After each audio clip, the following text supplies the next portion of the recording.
ha guiado tu camino y a tu lado siempre está. Sus promesas cumplirá y a su tiempo lo verás. Eres parte del pueblo de Dios, Él te levantará, te restaurará y tu victoria llegará. Fuiste llamado y escogido, a su voz has respondido. Es tiempo de creer. Centro Victoria, nacimos para vencer.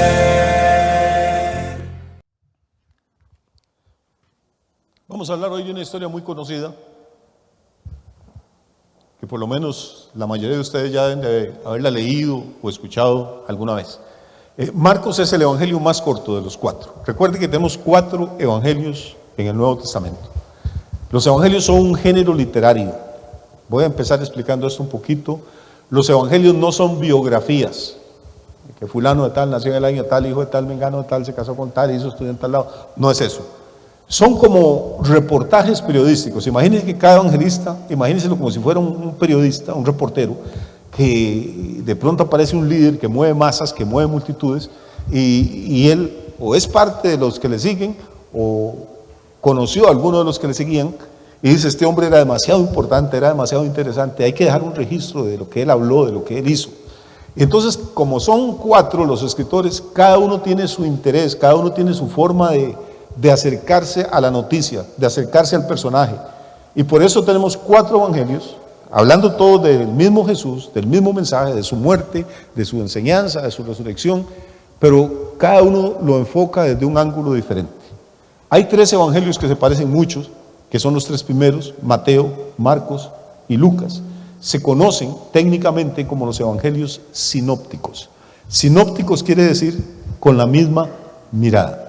Óptico tiene que ver con la visión, con miradas. Y sin quiere decir igual, como sincronizar, como sintonizar. Entonces, es como mirar de la misma forma.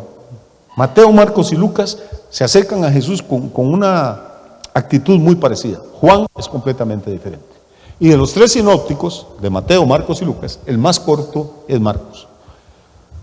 A Marcos le interesan mucho más los milagros de Jesús que las enseñanzas. Si usted quiere leer parábolas y qué enseñaba Jesús, vaya a Mateo. A ese le interesaban más las palabras de Jesús. A Marcos no es que no le interesaban las palabras, pero a Marcos le impresionaban más los milagros, las señales, los prodigios que el Señor hacía. Lucas es como el más educado de todos. Lucas era médico y era historiador. Entonces, si usted quiere leer detalles ya históricos o del tipo de enfermedades que Jesús curaba o que la gente padecía, va a Lucas. Si ya quiere meterse en teología y en la eternidad y el plan grande de Dios, pues tiene que entrar a Juan. Así que cada uno tiene su forma, repito, de contar los eventos de Jesús. Marcos, si usted lee el capítulo 1, deberíamos leerlo, leamos del principio. Vamos a arrancar en el 40, pero nada más para que se hagan una idea. Volvamos al versículo 1. Principio del Evangelio de Jesucristo, Hijo de Dios. Como está escrito en Isaías el profeta: he aquí yo envío un mensajero delante de tu faz, el cual preparará tu camino delante de ti. Voz del que clama en el desierto: preparad el camino del Señor, enderezad sus sendas. ¿Qué hace Marcos? De una vez entra, ese no se anda con muchas ramas. Este es el principio del Evangelio de Jesucristo, Hijo de Dios. Y cita 2 textos del Antiguo Testamento, cita a Malaquías y cita a Isaías para hablar de Juan el Bautista. Bautizaba a Juan en el desierto y predicaba el bautismo de arrepentimiento para perdón de pecados. Y ya eso es todo lo que le interesa. No está hablando mucho de María, ni de José, ni de los ángeles, ni de los sueños que tuvieron, ni que tuvieron que escapar a Egipto. A él eso no le interesa. Él quiere entrar en el tema lo más rápido posible. Verso 21 dice: y entraron en Capernaum, y los días de reposo, entrando en la sinagoga, enseñaba. Y se admiraban de su doctrina, porque les enseñaba como quien tiene autoridad y no como los escribas. Pero había en la sinagoga de ellos un hombre con espíritu inmundo que dio voces diciendo: ¿qué tienes con nosotros, Jesús Nazareno? ¿Has venido para destruirnos? Sé quién eres, el Santo de Dios. Pero Jesús le reprendió diciendo, cállate y sal de él. Y el espíritu inmundo, sacudiéndole con violencia y clamando a gran voz, salió de él. O sea, estamos en el versículo 22 apenas del primer capítulo y ya Jesús está echando fuera demonios. Si usted lee Mateo, o si lee Lucas, o si lee Juan, se va a dar cuenta que eso no ocurre así. Lo que quiero que vean, que les quede claro esta noche, es que cada evangelista tiene su punto de atención, su foco de interés. Y el de Marcos es el poder de Jesús, la autoridad, sus milagros. Muy bien. Ahí puede seguir. Versículo 32, cuando llegó la noche, luego que el sol se puso, le trajeron todos los que tenían enfermedades y a los endemoniados, y toda la ciudad se agolpó a la puerta y sanó a muchos que estaban enfermos de diversas enfermedades, y echó fuera muchos demonios, y no dejaba hablar a los demonios porque los conocía. Verso 39, y predicaba en la sinagoga de ellos en toda Galilea, y echaba fuera ¿qué? Demonios. Note que es... cuando usted empieza a entender esto, va a ver que Marcos apila uno y otro. Lo que a él le capturó la atención, lo que le llamó poderosamente la atención, fue el poder de Jesús, la autoridad sobrenatural de Jesús, el control que tenía sobre la enfermedad, sobre los demonios, más que cualquier otra cosa. Se cree, y voy despacio, bueno, voy a ir primero. Sabemos que hay, de los 4 evangelistas, hay 2 que fueron discípulos directos de Jesús, que son Mateo. ¿Se acuerda que Mateo era cobrador de impuestos, era un publicano? Y el otro es Juan, al que la Biblia le llama el discípulo amado. Y sabemos que hay 2 que no fueron discípulos directos de Jesús. Uno es Lucas, que Lucas se convirtió bajo el ministerio de Pablo cuando ya el Señor había muerto y había resucitado. Y el otro es Marcos. Curiosamente,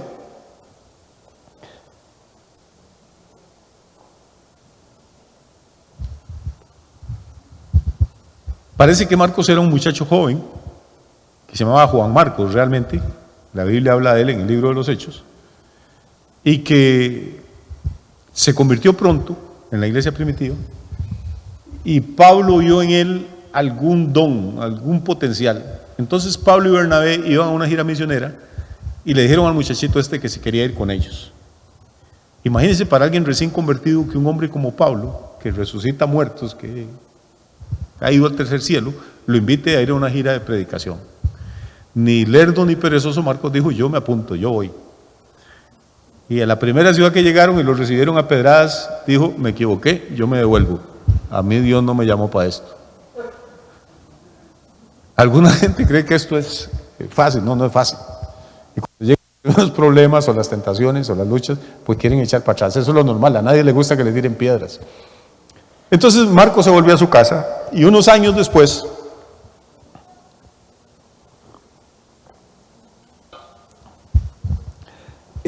Bernabé y Pablo iban a salir otra vez de gira. Y entonces Bernabé le dijo a Pablo, Pablo, hagamos una cosa. Hablemos con Juan Marcos, a ver si quiere acompañarnos. Pablo se enojó muchísimo. Él dijo, no, yo es inútil, no lo llevo. ¿Qué quiere? ¿Que nos deje botados otra vez como nos dejó la vez pasada? Ese es un cobarde, es un miedoso. No sé qué le diría Pablo. La cosa es que Bernabé insistió y llegó a ser tanta la diferencia de criterios entre Pablo y Bernabé que se separaron. Piense por un momento, Juan Marcos es un cristiano recién convertido que ya tuvo su primera oportunidad, se la dieron de servirle a Dios y la desperdició. Bernabé y Pablo son hombres con una estatura espiritual enorme, son columnas en la iglesia. Pablo llegó a ser miembro de la iglesia porque Bernabé le abrió la puerta.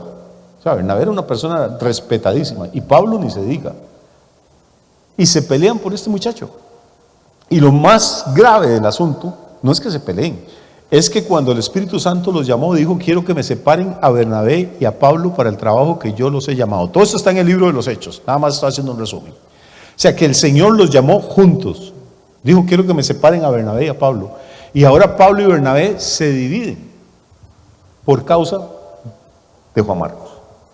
Y Pablo sigue su camino predicando y Bernabé sigue el suyo con este muchacho. Pasan los años, ya Pablo está un poco viejo, maltratado, lo han golpeado, lo han azotado, está en la cárcel y probablemente lo van a, ¿cómo se llama? Lo van a matar los romanos. Y entonces él escribe a Timoteo, uno de sus discípulos, le escribe ya su segunda carta. Y en la segunda carta a Timoteo, el capítulo 4, el versículo 8, le dice: procura venir pronto a verme, le dice Pablo a Timoteo, porque Demas me ha desamparado amando este mundo y se ha ido a Tesalónica. Crescente fue a Galacia y Tito a Dalmacia. Quiere decir que Pablo en sus viajes, en vez de llevar a Juan Marcos, que le había fallado, se llevó, entre otros, a un señor que se llamaba Demas. Y el momento crucial de la vida de Pablo, cuando estaba viejo y solo y lo iban a matar, ¿qué dice? Dice: Demas me desamparó porque amó más a este mundo. No sé si se le fue de borrachera, no sé si le fue de fiesta, algo hizo Demas y dejó botado a Pablo. Y dice: Demas me ha desamparado amando más a este mundo y se ha ido a Tesalónica. Crescente, ese se fue a Galacia, Tito se fue a Dalmacia, solo Lucas está conmigo. Lucas es del tercer evangelio. Toma a Marcos y tráele contigo porque me es útil para el ministerio.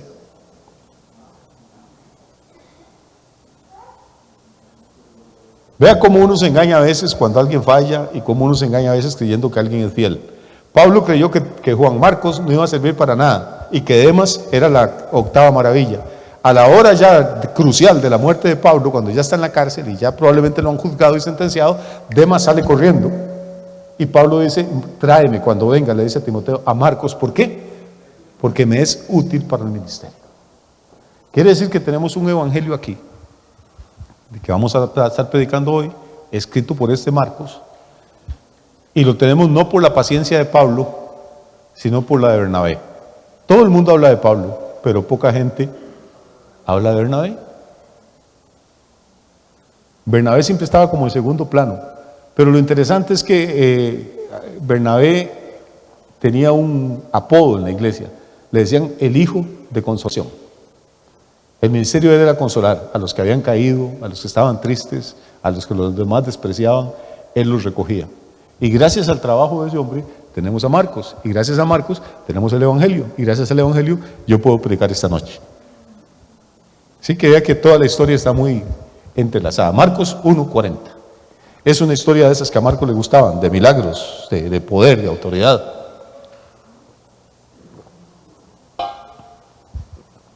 Vino a él un leproso. Recuerde que estaba en las sinagogas enseñando. ¿Se acuerda que estábamos leyendo? Echando fuera demonios, sanando enfermos.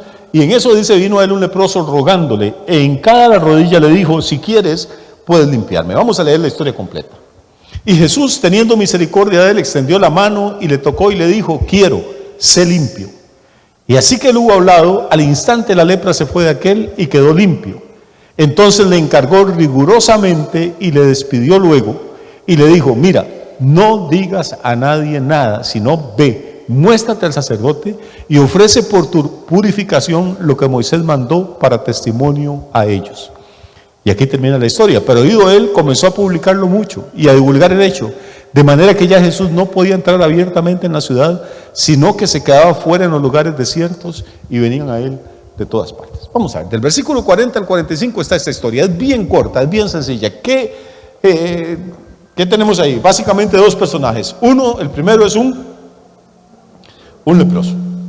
En la época de Jesús y todavía hasta hace 100 años, había muchos mitos con respecto a la lepra. Hoy sabemos, la lepra es una enfermedad, se conoce como el nombre de mal de Hansen, no es contagiosa como creía antes la persona, que si usted tocaba a un leproso iba a quedar automáticamente con lepra usted. Era una enfermedad sobre la que había muchos mitos y que generaba terror, generaba pánico, por muchas razones, porque era incurable, porque la gente creía que era contagiosa, que si un leproso lo tocaba a usted, usted iba a quedar también leproso, porque religiosamente, ritualmente, si una persona tenía lepra, quedaba impuro, no podía tener contacto personal ni con su esposa, ni con sus hijos, ni menos ir a una sinagoga, y mucho menos soñar con entrar al templo, porque lo contaminaba. Es algo como el COVID-19, eso será como la lepra 19. Todo el mundo creía que era contagioso, no hay cura, hay que apartarse de la esposa y de los hijos, hay que no dejar de visitar a los abuelos porque los puede matar. Era todo más o menos, el escenario es muy parecido. Obviamente después se descubrió que no era el león tan fiero como lo pintaban, pero eso es otra cosa. El problema básico era doble. Uno, usted se iba a morir. No había cura para la lepra y creo que hasta la fecha no la hay. Yo no soy ningún experto en medicina, pero creo que no la hay. Ahora lo que hay son tratamientos y paliativos y cosas así, pero todavía creo que no hay cura. Segundo, era una enfermedad sumamente cruel, porque no lo mataba a uno de un golpe, sino que usted podía durar años y años muriendo. Y la enfermedad lo iba minando por dentro y por fuera. Lo iba deformando. Le contraía los músculos, se le caía la piel, sobre todo los cartílagos, la punta de la nariz, las orejas, las yemas de los dedos, las mejillas. Era una cosa horrible, horrible, era grotesco.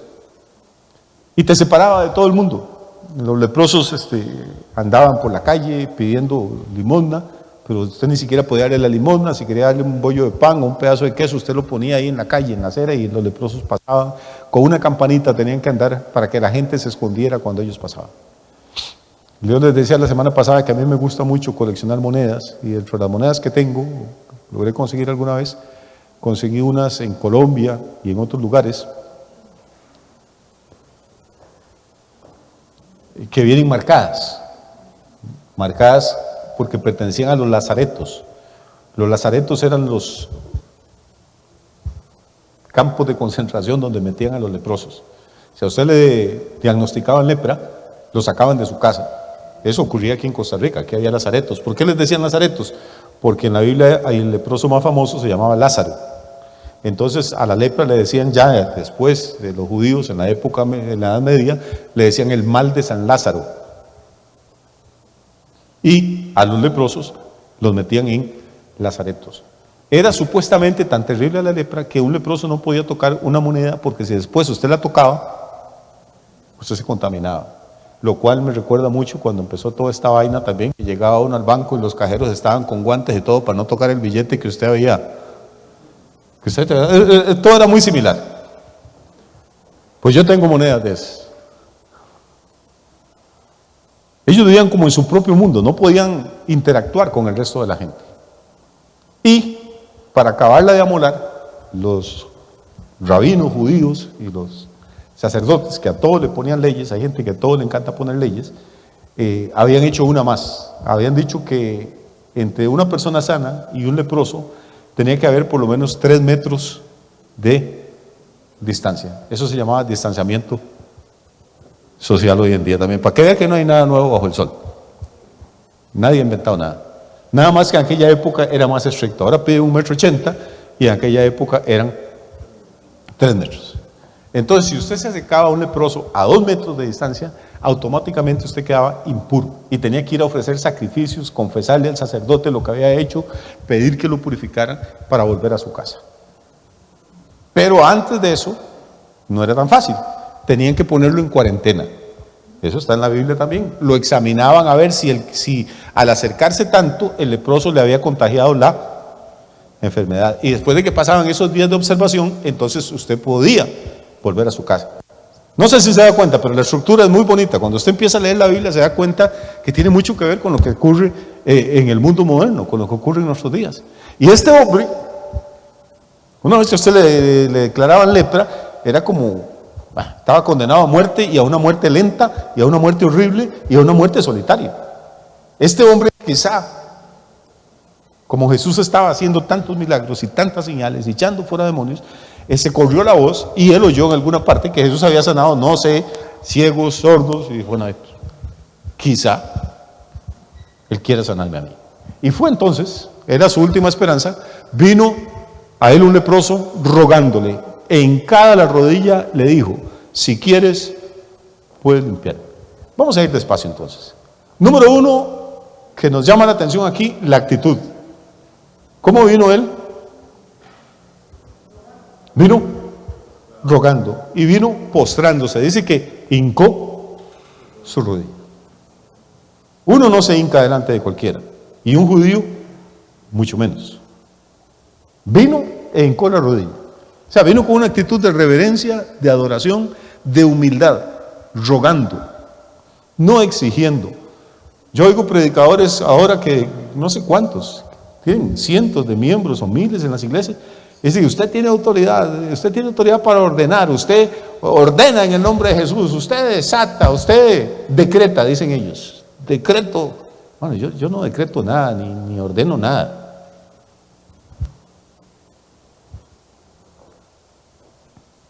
Yo no sé, tienen tanto poder y tanto, y la gente se vuelve loca con esas vainas. Si tienen tanto poder y tanta fe, ¿por qué no decretaron que se acabara el COVID hace año y medio? Solo decretan tonteras que no se pueden comprobar ni corroborar. Pero a la gente le gusta eso. Este hombre no entró diciendo, decreto que soy sano de la lepra. Llegó humilde, llegó rogando, llegó postrado. Hay gente que entra al cuarto de oración y parece que ellos son el Señor y Jesús es el esclavo. No, llegamos para rogar, llegamos para pedirle, llegamos con humildad. Esa es la primera cosa que yo veo aquí. La segunda cosa que yo veo es que este tipo llega con fe. Parece que no, pero llega con fe. Llega con fe de que Jesús es poderoso. Los reportes que le han llegado a él, las noticias, los testimonios, es que este hombre ha sanado todo tipo de dolencias y enfermedades. Y entonces él dice, no, pues de verdad, dice, este tipo es de Dios, debe ser un profeta, Dios le dio este poder, este don, esta virtud de que él puede sanar cualquier clase de dolencia. Entonces cuando él llega le dice al Señor algo interesante, le dice, si quieres puedes limpiarme. O sea, él está persuadido de que Jesús puede. La única dudilla que le queda a él es querrá. O sea, note que él le dice, si quieres, puedes. O sea, él está persuadido de que Jesús tiene el poder. Lo que no está tan convencido es de si el maestro tendrá la voluntad o el deseo de sanarlo. ¿Por qué un hombre tan importante como Jesús? ¿Por qué un hombre de pronto tan famoso como Jesús? ¿Por qué un hombre con esos dones, con esos atributos, se iba a fijar en un leproso condenado a muerte, arruinado, que no podían dar ni monedas como para darle una ofrenda? Esa es la duda que él tiene, de si él será digno de captar la atención de Jesús, de distraer a Jesús. Es como aquella mujer que tenía flujo de sangre, ¿se acuerdan? Que se arrastró y tocó el manto del Señor, y cuando el Señor paró y dijo, un momento, ¿qué me ha tocado? Ella se escondió porque dice, tuve miedo. Como una mujer como yo, que también estoy impura ceremonialmente, ahora se va a enojar conmigo. Y entonces a mí me conmueve eso, me conmueve la fe de él. Mi lepra es mortal, mi lepra es incurable, me espera un futuro terrible. No sé si tenía un año de estar leproso o tenía ya 15, pero ese hombre tiene el poder. Mi duda es, ¿seré yo lo suficientemente importante para él?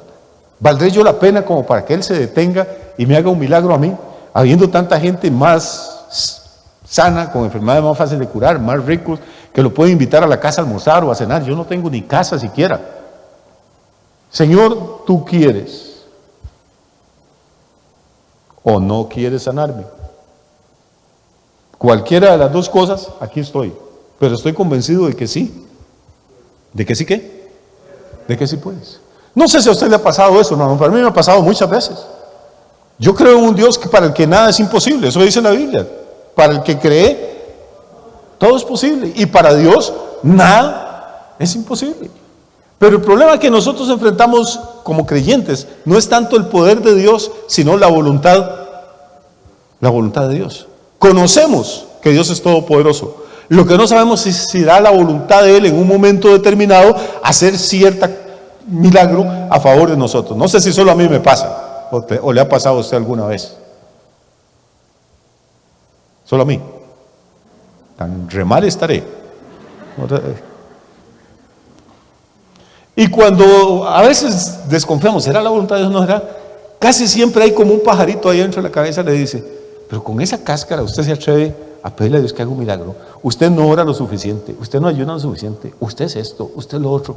Y entonces empezamos a sentirnos como el leproso. Seré digno de que Dios me vuelva a ver, seré digno de que Dios me conteste esta oración. Si hay tanta gente que ora más que yo, que diezma más que yo, que van a la iglesia con más frecuencia, que se saben la Biblia de memoria. Y empezamos a sentirnos como este hombre, creyendo fervientemente que Dios puede, pero dudando de si Dios querrá hacerlo a favor de nosotros. Y entonces, sigue esta historia porque es muy linda. Dice que Jesús, teniendo misericordia de él, extendió la mano y le tocó y le dijo: quiero ser limpio. ¿Cuál era la duda que él tenía? ¿Querrá o no querrá? Y Jesús lo sacó de la duda una vez, le dijo: quiero. ¿Y qué más dijo? 2 palabras más: quiero ser limpio. 3 palabras y la enfermedad incurable se curó. 3 palabras y el condenado a muerte vivió. 3 palabras y el que estaba aislado, confinado, en cuarentena eterna, podía volver a su casa, a su esposa, a sus hijos, o a sus amigos, o a trabajar, o a hacer negocios. Le restauró la vida con 3 palabras. Hermano, cuando el poder de Dios está fluyendo, no hay necesidad de tanta cháchara. Cuando la gente empieza a gritar y a escupir y a patear el púlpito y a zapatear y ato y desato y ordeno y mando y como dicen, nada va a pasar. Donde Dios está, no son las emociones, es la autoridad de la palabra la que va a actuar. Claro, si yo grito y escupo y pateo y ato demonios, qué hombre más espiritual, y se le para el pelo, eso es todo lo que le va a ocurrir. Pero si hay un fluir de Dios, una vez un centurión romano entendió esto mejor que muchos evangélicos. Él dijo: Señor, ni siquiera soy digno de que usted entre a mi casa, diga la palabra nada más, hable y mi criado se sanará. ¿Recuerdan la historia? Es la palabra, no son los gritos, no es el zapateo, no son los aullidos, no es recitar un chorro de versículos bíblicos a Dios que se lo sabe todo, si Él fue el que inspiró la Biblia. Eso todo lo hace la gente para impresionar a otras personas. Pero cuando Dios se está moviendo, cuando Dios está presente, cuando el poder de Dios está fluyendo, es simplemente usted dice la palabra, la dice en fe, la dice con convicción, y Dios va a respaldar su palabra, porque Él no va a dejar que vuelva vacía, sino que la va a prosperar en aquello para lo cual Él la envió. 3 palabras: quiero ser limpio. Dice algo más ese versículo. Vamos a ir versículo por versículo, como son solo 5. Y esta es para mí la clave de esta noche. Pregunta, esta es una pregunta de escuela dominical: ¿qué pasa si Jesús le hubiera dicho al leproso: quiero ser limpio? ¿Qué creen ustedes que habría pasado? ¿Ah? ¿Lo limpia? ¿O no? ¿Sí o no? Yo creo que sí. Él le dijo a Lázaro: venga afuera, y que estaba muerto, y Lázaro salió. No iba a limpiar a un leproso. Pero es que aquí hay algo más, hay un detalle que pone Marcos que a mí me conmueve. Dice: Jesús, teniendo misericordia de él, extendió la mano y le tocó. Hay 2 cosas. Primero, Jesús era una persona normal, es la persona más normal que ha caminado por aquí afuera. Y según la religión, tenía que haber un círculo de 3 metros imaginario alrededor del enfermo. Eso sería como de acá, ahí al borde de la tarima. Para que Jesús extendiera la mano y pudiera tocar a este hombre, antes tuvo que haber hecho algo. ¿Sabe qué era algo? Rompió el distanciamiento social. Caminó por lo menos 2 metros al círculo que era prohibido, que era tabú, donde la religión decía que él no podía entrar porque se contaminaba. La religión sigue siendo igual hoy en día. Los religiosos creen que si se le acerca a un pecador se contamina. Pero cuando la santidad es verdadera y es de Dios, usted puede acercarse y en lugar de que el pecador lo contamine a usted, usted va a impactar la vida de esa persona con su testimonio, con su fe, con su amor, con su servicio.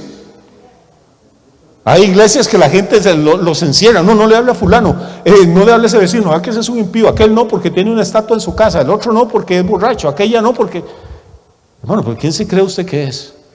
Si en realidad todos los que estamos aquí somos leprosos a los que Dios en algún momento nos tocó y dijo una palabra sobre nuestras vidas. Aquí no hay nadie perfecto, aquí no hay nadie impecable, A alguna gente no le gusta que yo diga esto. Dice, entonces que ustedes toleran. Pero no, aquí no estamos hablando de tolerar ni de permitir. Estamos hablando de reconocer nuestra necesidad espiritual. Jesús pudo decir la palabra desde 3 metros de distancia, o desde 30, o desde 3 kilómetros, y el leproso siempre se hubiera sanado. Pero aparte de decir la palabra, quiso enseñar algo. Quiso enseñarnos que hay gente que está sola, que está asustada, que han sido marginados por la sociedad, que son despreciados por otros, que son considerados menos que otras personas por el color de su piel, o porque no tienen dinero, porque no pudieron estudiar, por su orientación sexual, por lo que sea. Y entonces queremos mantenerlos alejados de nosotros para que no nos ensucien, según nosotros. Pero Jesús, que es el más santo de todos, vino, se hizo carne, vino a este planeta donde no había un solo justo, excepto Él. No sé si me estoy explicando. Cruzó primero la distancia desde el cielo hasta la tierra, y después cruzó la distancia a los 3 metros, y extendió su mano y tocó a ese leproso. La palabra lo sanaba físicamente, pero el toque del Señor yo creo que lo sanó emocionalmente. Qué sé yo si cuánto rechazo, cuánto desprecio, cuántas humillaciones, cuánta hambre habría sufrido este hombre toda su vida. Probablemente le tenía horror hasta verse en los espejos. La imagen, la autopercepción que él tenía era terrible. Se sentía un monstruo, la gente lo veía como un monstruo, lo trataba como un monstruo. Y de pronto viene Jesús y le dice, no solo quiero sanarte, no te tengo asco, no te tengo miedo, te toco. ¿Tiene idea cuánta gente ha crecido sin un abrazo? ¿Cuánta gente ha crecido oyendo que son gordos, que son feos, que son tontos, que no sirven para nada, que son malos, que son pecadores? Y tal vez por fuera no tienen lepra, pero por dentro están deshechos. Y de pronto alguien los abraza y le dice, oiga, hermana, qué bonita se ve hoy. O varón, qué bien que lo veo últimamente. Me alegro mucho que le esté yendo bien. Usted es importante. Tengo 2 cultos que no lo veo en la iglesia y usted me hacía falta. Y a veces ese toque, esa palabra, no es que va a ser un milagro así como que, pero por dentro lo restaura a uno y lo refresca. Hay tanta gente que no tiene lepra por fuera, hermano, pero tiene lepra por dentro. Se están muriendo por dentro. Han sufrido tanto rechazo, han sido marginados tantas veces, han sido humillados tantas veces. Y cuando alguien se acerca, y más si es religioso, normalmente no es para tocarlo ni para abrazarlo, sino para juzgarlo y para condenarlo. Usted es borracho, y los borrachos no van al reino de Dios. Yo no necesito que nadie me diga que soy borracho. El borracho es el primero que se da cuenta.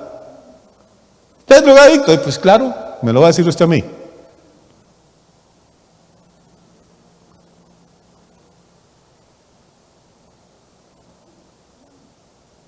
Es tan fácil mantenernos fuera del círculo de los 3 metros y hablarle solo a los de la iglesia, a los que creen como yo y a los que piensan como yo.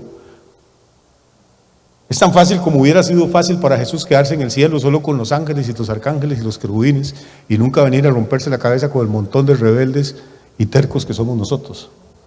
Pero rompió ese círculo gigantesco primero y después rompió el círculo chiquitito del leproso. Y no solo le dijo, quiero ser sano, sino que extendió la mano y lo tocó. ¿Qué necesidad tenía Jesús de tocarlo? Ninguna. Podía sanarlo con solo hablar. Creo que hubiera podido sanarlo hasta con solo desearlo. Pero hizo el trabajo extra, lo tocó para enseñarnos algo a nosotros. La otra cosa que yo veo en este versículo 2, repito, yo sé que conocen la historia, pero a veces vale la pena repasarla y tratar de verla de otra perspectiva. La otra cosa que yo veo aquí es, ¿qué tenía ese leproso de méritos para que Jesús lo sanara? O sea, dice que era guapo, no creo. Que era millonario, no creo, que todos quedaban arruinados. Que era una persona muy religiosa, que iba todos los sábados a la sinagoga, no, pues no lo dejaban entrar. Que llevaba sacrificios al templo, no, porque no lo dejaban poner un pie en el templo. O sea, si somos honestos, no había en este tipo absolutamente nada. Humanamente hablando, no había nada valioso en él. Nada que pudiera mover a Jesús. A decir, es que tipo más simpático, ¿no? Pero, ¿por qué lo sana entonces el Señor? Dice que Jesús, ¿qué fue? Tuvo misericordia, teniendo misericordia. Misericordia, la expresión en griego es, se le conmueven las entrañas. Jesús vio a ese hombre y se le conmovieron las entrañas.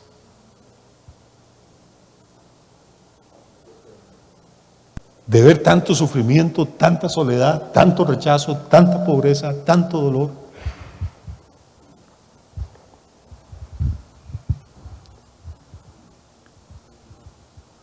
Se le conmovieron las entrañas. Tuvo misericordia.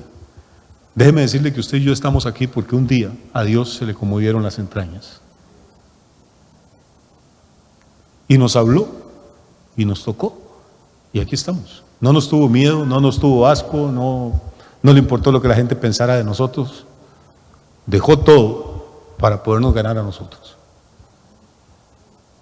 Y yo creo que cuando hablamos de evangelizar y de ganar almas y de que la iglesia crezca, es perder el tiempo si primero no sentimos misericordia por la gente, si primero no sentimos compasión, si no somos capaces de sentir esto que Jesús sintió.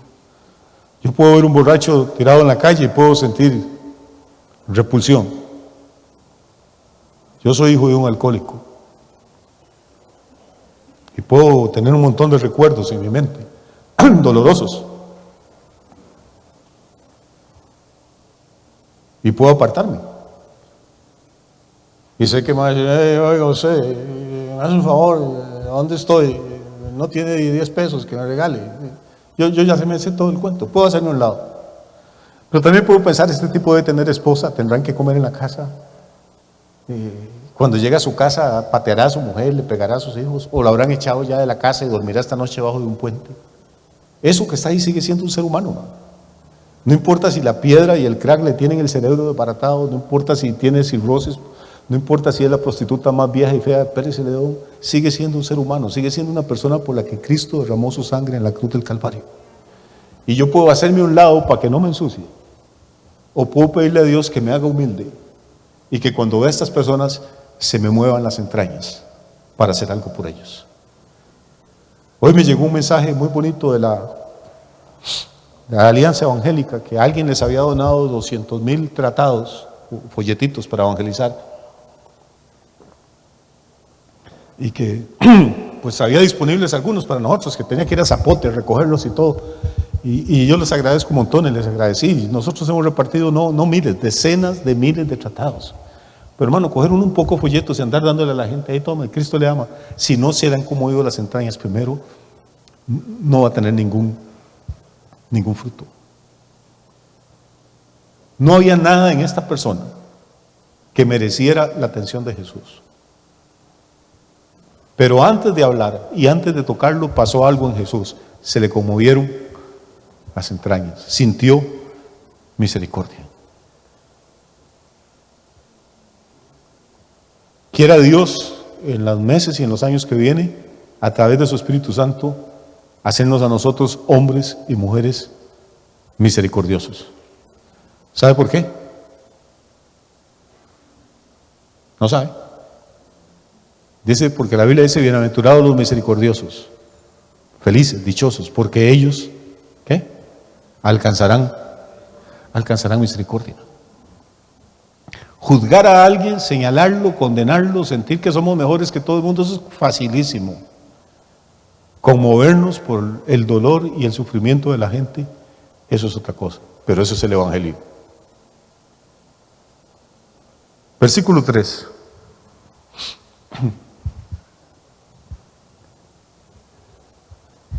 Entonces le encargó rigurosamente. ¿Qué quiere decir rigurosamente?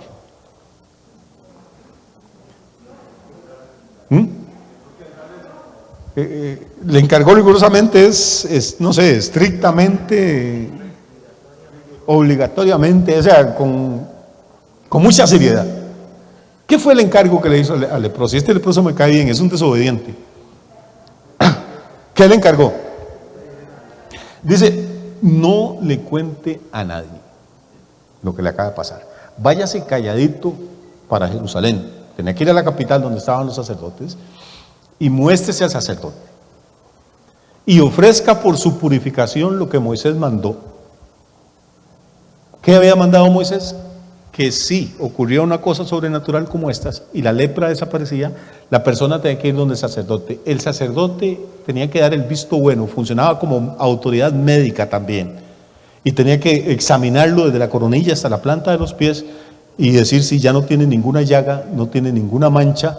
De verdad que no entiendo lo que pasó, pero usted está sano. Y entonces la persona tenía que traer unas avecillas y el sacerdote las degollaba y los rociaban con esa sangre para que pudiera volver a su vida normal. Vea qué interesante. Jesús le dijo, mira, no le digas nada a nadie. No solo se lo dijo, antes dice, le encargó rigurosamente. No le diga nada a nadie, sino vaya, muéstrese al sacerdote y ofrezca por su purificación lo que Moisés mandó, pero no porque ya el leproso lo ocupara para nada. Ya él estaba sano, ya Dios lo había tocado. Todo ese ceremonial religioso era ¿para qué? Para testimonio de ellos, porque quizá el sacerdote donde él se iba a presentar era el mismo que 5, 10 o 15 años antes lo había declarado leproso. Recuerde que el sacerdote actuaba como una autoridad médica, él era el que daba el diagnóstico de la enfermedad y luego el que tenía que certificar que la enfermedad había remitido, había desaparecido. Lo que Jesús le está mandando a ese sacerdote es como un misil a la mente y al corazón. Cuando el leproso, el ex leproso, llegue y le diga, mire, revíseme, aquí estoy. Y el sacerdote me dice, muchacho, pero qué barbaridad, si yo te vi como, bueno, pues aquí estoy sano. Y el sacerdote va a tener que preguntarle, porque eso no ocurre todos los días. ¿Y cómo fue que te curaste? Él le va a decir, hay un hombre que se llama Jesús de Nazaret. Y fui donde él, hinqué la rodilla y le dije, si quieres, puedes limpiarme. Y ese sacerdote de ahí en adelante no iba a poder dormir en paz nunca, sabiendo que había un hombre que tenía el poder de hacer algo que él, que era el sacerdote de Israel, no podía hacer. El sacerdote podía decir, usted está enfermo, pero no podía curarlo. Podía certificar que usted había sido curado de otra forma, pero no por él. La religión puede decirle a usted que es pecador, pero no puede cambiarle la vida. La religión puede decirle a todo el mundo, usted es un leproso o una leprosa, pero no pueden sanarlo. Puede decirle que es borracho, pero no le da el poder ni la unción para vencer la adicción al licor. Puede decirle que es adúltero, pero no le puede cambiar el corazón. Puede decirle lo que sea, pero no cambia. Pero lo que Jesús está haciendo es, no le diga a nadie, váyase directo a Jerusalén, dígale al sacerdote esto, muéstrese. No porque usted ya lo necesite, ya yo lo limpié, muéstrese para testimonio a ellos. ¿Entendemos el principio? Ok. Ya vamos a terminar, no se preocupe. Verso 5. Por eso le digo que este leproso era un desobediente. Ido él, ¿qué fue lo que hizo? Lo primero que Jesús le había encargado rigurosamente, que no decía, aquí, ¿quién se va a aguantar las ganas, hermano? Por Dios. Vamos a ver, usted compró, Dios no lo permita, compró un entero del gordo navideño. Si compra, déme unos 2 pedacitos a mí ahí para orar por usted, pero usted lo compró y lo pega. Usted sabe que no debe decir a nadie, porque en el momento que la gente sepa que usted pega, le van a aparecer primos que usted no sabía que tenía, tíos que necesitan una operación de urgencia. Se va a dar cuenta que usted tiene un familión enorme. Lo mejor es no decirle, pero ¿usted cree que usted se aguanta las ganas sin decirle por lo menos a una persona? Piénselo. No sé cuánto es el gordo ahora, pero es un montón de plata. Hasta que se me hace agua en la boca, solo pensar. Y usted dice, no le voy a contar a nadie porque se da cuenta, pero entonces usted llama a la vecina o al primo o a quien sea y le dice, le voy a contar algo, pero júremelo.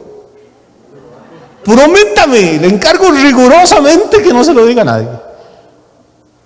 Déjeme explicarle una cosa con respecto a los secretos y al mejor amigo y a la mejor amiga y que me traicionó y que yo le conté y le pedí que no le contara a nadie. No sea estupidín. Si usted, que es el dueño del secreto, no lo puede guardar, ¿cómo le va a pedir a otra persona que no es el dueño que lo guarde? Si a usted, que es el que le interesa que nadie sepa, ¿cómo me va a poner mi pastor? Le voy a contar esto, pero no, cuidado, yo confío en él, voy a salir a contarlo. Y después llora y dice, pero es que era mi mejor amiga. Mire, me hizo así, pastor. Ella me juró por sus hijos, por la tumba de su madre. No sea payaso. El secreto es suyo. Si usted, que es el dueño, no lo puede guardar, no le pida a nadie que lo guarde. Jesús sabía lo que le iba a pasar a este hombre. Imagínate lo que es estar condenado usted a muerte y de pronto sano. ¿Quién sabe si este hombre le dio la lepra joven y no se había podido casar? Nunca había estado con una mujer, nunca había sido abrazado ni besado. Ahora puede casarse. O si era casado y tuvo que salir y su mujer estaba envejeciendo por ella sola, era poder decir, vieja, aquí estoy, vamos a poder trabajar, vamos, ¿dónde están los hijos? ¿Dónde están los nietos? Me muero por abrazarlos. La vida le cambia, voy a poder trabajar, ya no dependo de que me dejen un pedazo de pan añejo o un poco de queso duro en la calle ahí tirado para que lo recoja como un perro. Puedo ganarme mi dinero, la vida le cambió. Este tipo iba camino a Jerusalén contándole a cuánto perro se encontraba lo que le había ocurrido. Esto es cuando una persona se convierte de verdad. Por eso yo le digo, yo no creo en todos esos planes de evangelismos y programas de las iglesias que vea, usted lea esto y si le salen testigos de Jehová, dígale esto y si le... Eso no es la Biblia. El evangelismo es contarle a otras personas lo que Dios ha hecho en mi vida. Me sanó, lo cuento. Me prosperó, lo cuento. Me bendijo, me perdonó, lo cuento. Antes estaba ciego y ahora veo. Antes era leproso y ahora Dios me limpió. Eso no significa que usted sea leproso y sea menos que yo, porque yo era exactamente igual que usted. Lo que le quiero decir es que ese Señor que me limpió a mí todavía anda dando vueltas por acá. Y que si usted viene a Él e hinca su rodilla y le dice, Señor, si quieres puedes limpiarme, Él todas las veces les va a decir, quiero, sé limpio. Y no solo lo va a limpiar, sino que va a extender su mano y lo va a tocar. Hizo un escándalo tan grande. Hay un chiquito por ahí que está colapsando, la número 12. Bueno, eso está bueno para lo que estoy hablando del gordo. Voy por ese mañana. Ustedes saben que es broma. Pero suena bonito. Fue tan grande el escándalo que hizo que tuvo sus consecuencias. ¿Qué consecuencias tuvo? Dice, pero él comenzó a publicarlo, ¿cuánto? O sea, note que dice publicarlo y mucho, y todavía dice y a divulgar el hecho. Hizo un alboroto tan grande, dice que de tal manera que ya Jesús no podía entrar abiertamente en la ciudad. Le contó a tanta gente que lo conocía a él, buscó a cuanta persona le había dado limosna, a cuanta persona había conocido antes, le dijo, véanme, aquí estoy, voy para Jerusalén a decirle al sacerdote que Jesús me sanó. Pero cuando ahí está Jesús todavía, y la gente empezó a ir, tanta que ya Jesús no podía entrar a la ciudad.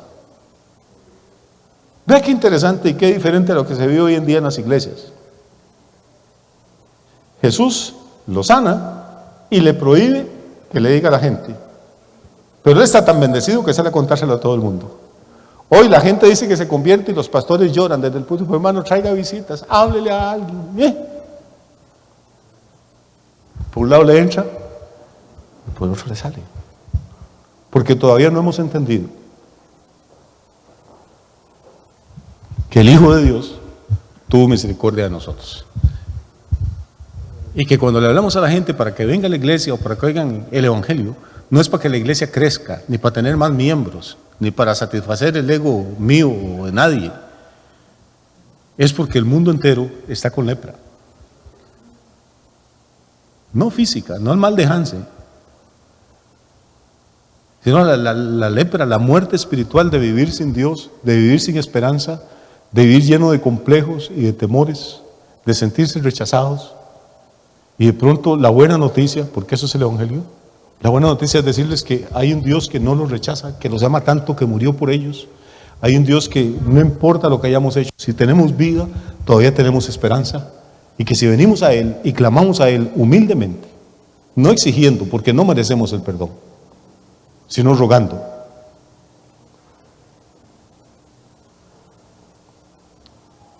Una vez iba yo no sé para dónde, iba aquí por el Hoyón, y de pronto hay una patrulla de tránsito y me hacen, ya me orillo, se me acerca el oficial de tránsito. Licencia. Sí, señor. Don Yamil. ¿Cómo va todo, Yamil? Bien, gracias. ¿Siempre está ahí en la iglesia? Sí, señor, ahí estoy, no me han podido echar. Ajá. ¿Y cómo está la iglesia, don Yamil? Muy bien, gracias a Dios. Yo he estado pensando ir un día de estos, ¿sabes de ustedes? Cuando tenga gusto. Y se queda así pensando. Y si usted se imagina qué taco para la casa del banquete que digan que yo fui ahí. Caramba. Devolverme la licencia, por favor. O sea, esta persona está tan pagada de sí mismo, es tan soberbio, tan orgulloso, que él creía que le iba a hacer un favor a la iglesia si él venía aquí y un favor a Dios si él se arrimaba a oír el Evangelio. Esas personas no pueden encontrar la salvación. Esto no es para los soberbios, ni los altivos, ni los orgullosos. Es para los humildes, para los que reconocemos que tenemos lepra, para los que sabemos que no somos perfectos, pero para los que entendemos también que hay una respuesta y tiene nombre y se llama Jesús. Amén. Así que, amigo, amiga, eso es lo que probablemente nos enseña más la Biblia en ese pasaje, pero eso es lo que yo quería compartir con ustedes esta noche. A Marco le llamaban la atención los milagros, pero no solo la parte física de los milagros, hay algo profundamente espiritual aquí. No hay nadie demasiado feo, ni demasiado pobre, ni demasiado viejo, ni demasiado ignorante, ni demasiado pecador, para que nosotros lo discriminemos. La iglesia debe ser un lugar donde las personas se sientan aceptadas, se sientan queridas. Hay tanta gente en este mundo, pero tanta, que nunca ha oído a nadie decir cosas buenas de él o de ella, sino todo lo contrario. Críticas, regaños, insultos. Y esa gente tiene miedo de acercarse a las cosas de Dios, porque se sienten leprosos. Así que cuando veamos una persona así, o cuando venga a la iglesia, hagamos lo que hizo Jesús. Entremos al círculo de ellos, porque ellos no van a entrar al de nosotros. ¿Entendemos esto? Si usted lee el pasaje paralelo, dice: vino un leproso y viendo a Jesús se hincó, y de lejos, o sea, el leproso no entra al círculo de 3 metros porque lo apedreaban. Es Jesús. Hay mucha gente que dice: no, yo no voy a la iglesia porque soy muy malo, yo no voy a la iglesia porque tengo querida o querido, porque soy borracho, porque me drogo. Y la gente le dice: bueno, sí, mejor compóngase, espere, vamos a orar por usted. No, no, venga así como está. Todas las campañas de Billy Graham terminaban con un himno famoso que decía: tal como soy. Hay gente que dice, a mí me lo han dicho muchas veces: es que tengo un problemilla por ahí, le estoy dando la vuelta a la doña, en cuanto arregle eso, hermano, se va a morir y no va a arreglar eso. Es que me gusta mucho el trago, en cuanto arregle eso, es que montones de pretextos. El Señor no le está diciendo nada a usted para que venga a Él, le está diciendo: venga así como está. ¿Qué tal que Jesús le hubiera dicho al leproso: uy, hermano, qué feo estás, sí, yo quiero tocarte, ves que me dan ganillas, pero hagamos una cosa, acurate de esa lepra, ponete una pomadita o algo a ver si te arreglas y después venís y yo te toco? Hermano, si hubiera muerto el leproso. Si le decimos a la gente que arreglen lo que tienen que arreglar antes de venir a Cristo, pues se van a morir y se van a perder, porque sin Cristo no podemos arreglarnos la vida. Amén. ¿Sí? Muy bien, eso es lo que quería decirles esta noche. Que Dios les bendiga, que la pasen muy bonito.